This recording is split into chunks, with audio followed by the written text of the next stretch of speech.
여러분 안녕하세요. 이현승의 스모킹건입니다. 오늘은 제가 북한 간첩이 대한민국에 들어오는 진짜 방법에 대해서 여러분께 알려드리겠습니다.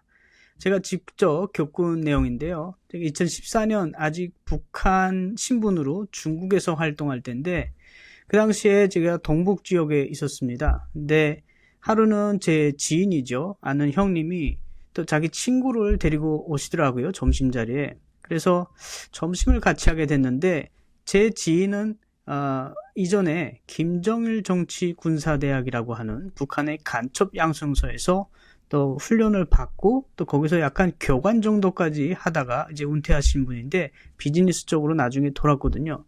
근데 그 형님이 자기하고 동기라고 하면서 데리고 왔어요. 그러니까 그분도 김정일 정치군사대학 출신이시죠.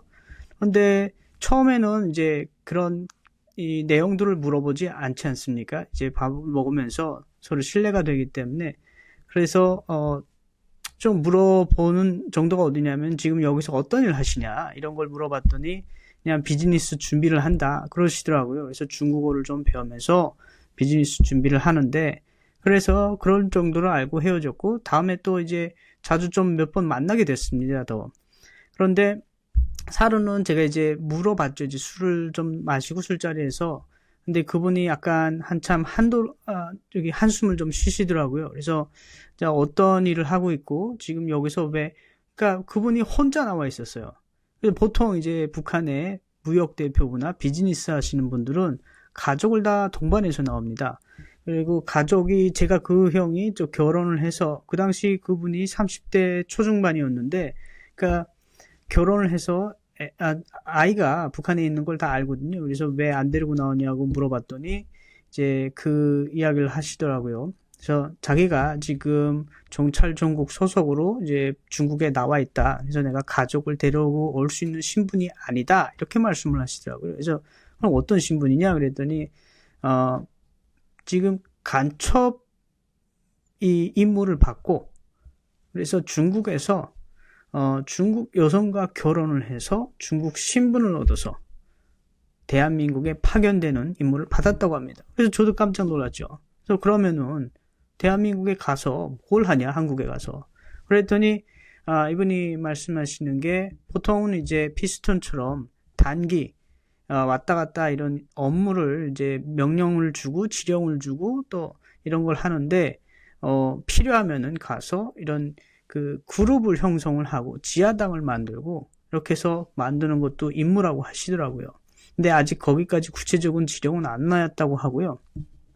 그런데 분명히 대한민국에 이제 파견돼야 되는 건 맞고, 근데 중국인 신분을 얻어서 가는 것 자체가 자기가 볼 때는 이제 장기 이 업무라고 고정 간첩처럼 장기 간첩 임무를 수행할 그런 가능성이 높다고 하더라고요. 그래서 제가 물어봤습니다. 대한민국에 가고 또 간첩질을 하다가 만약 잡히면은 이거 완전히 저 감옥에 갇히고 수감수가 될 텐데 괜찮으십니까? 그랬더니 그분이 하시는 말이 자신들이 이제 그 교육받는 것 중에 하나가 이제 한국에서 간첩질을 하다가 잡히면은 어떻게 해야 된다는 매뉴얼이 있답니다. 그리고 그 매뉴얼 중에 하나가 그 변호인이 있어가지고요.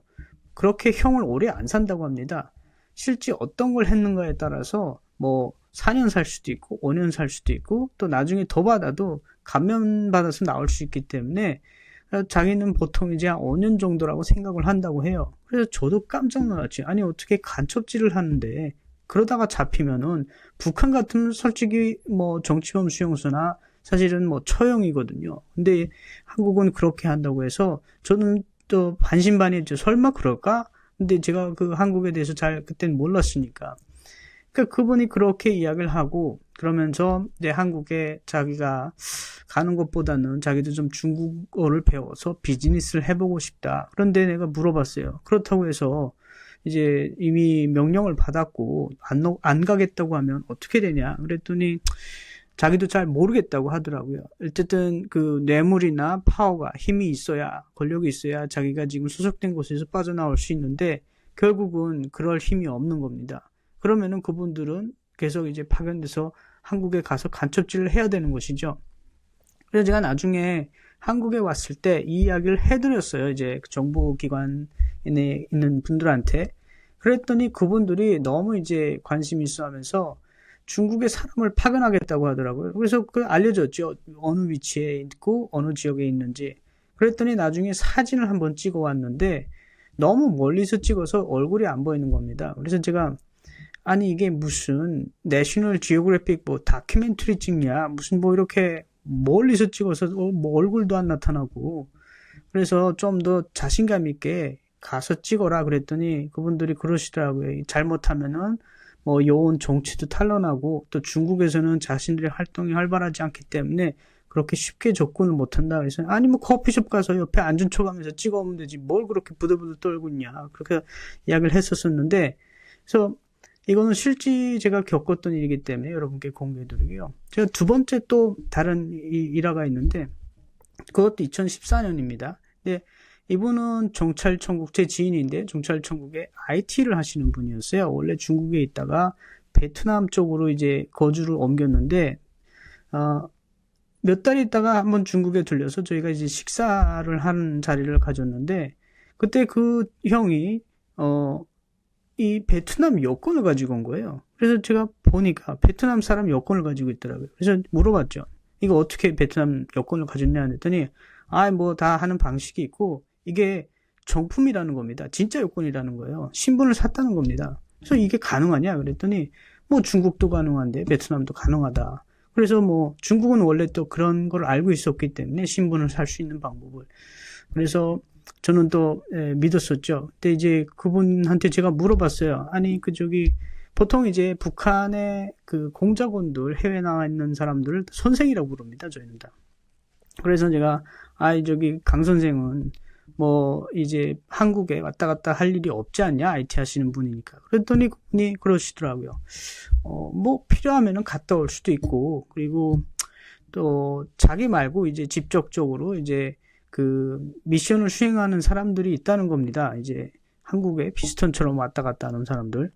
근데 이제 그 사람들은 이제 정말 미션이 임무가 떨어지면은 한국에 가는 거예요. 이제 베트남 여권이나 라오스 여권 이런 이제 동남아 여권을 가지고.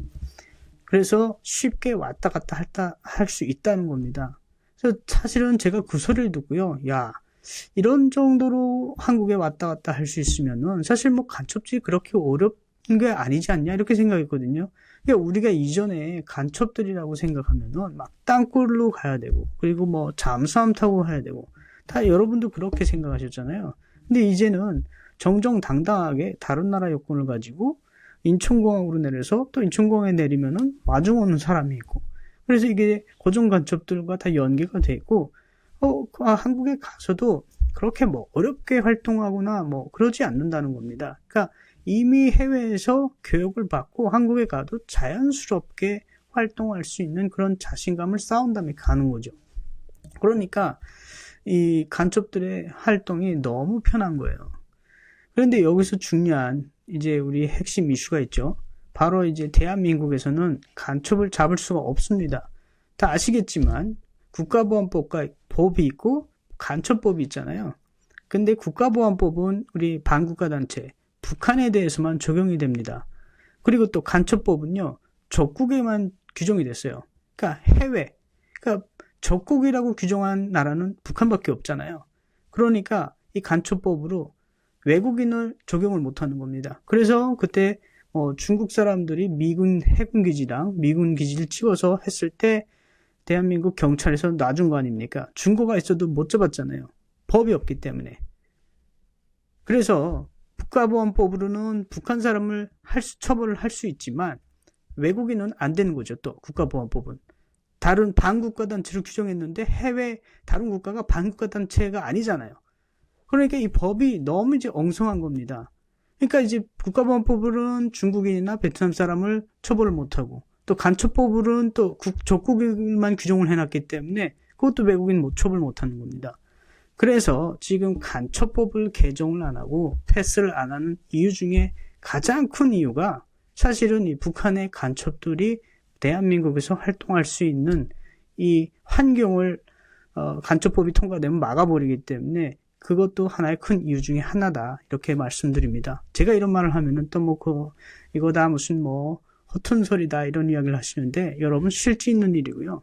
네, 제가 와서도 관련된 기간에도 이런 이야기를 했습니다. 근데 뭐 그분들도 그러시더라고요. 법이 그렇게 됐기 때문에 자기네도 한계가 있다.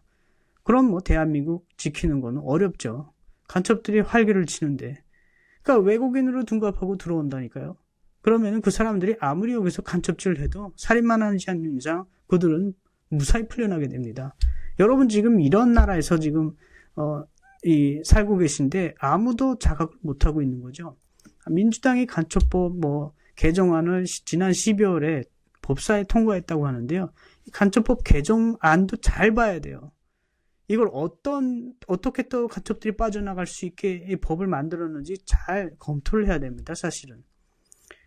그러니까 이런 간첩들에 대해서 못 잡는 것 자체가 저는 이제 너무 어불성설이라고 생각하고, 정말 OECD 38개 국가인가요? 그 중에 간첩을 자기 적국으로만 규정한 나라는 대한민국밖에 없답니다. 다른 나라는요, 외국인도 다 적용이 돼요. 그러니까 국가의 위해를 가고 국가를 반대하는 행위를 한 사람은 다 적용합니다, 사실.